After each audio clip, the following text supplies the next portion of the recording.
Rejecting the fear of the lord makes you a full.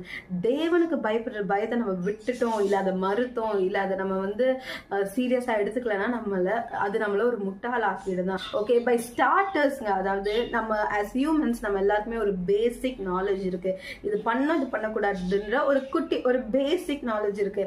ஆனா to lead a life of a riches one, ஒரு நீதியின் வாழ்க்கையை வாழ, அழிவுல இருந்து நம்மளை வந்து காப்பாத்தி தப்பிச்சு வாழ நம்மளுக்கு இந்த தேவ ஞானம் தேவையா. இந்த தேவ ஞானத்தை நம்ம எப்படி பெற்றுக்கொள்வோம் அப்படின்னா, இந்த ஞானத்தை பெற்றுக்கொள்றதுனால நம்ம தேவன் ஆயிட மாட்டோம், தேவனுடைய ஞானம், அதாவது அவர் நமக்கு சொல்லி கொடுக்குறாருல.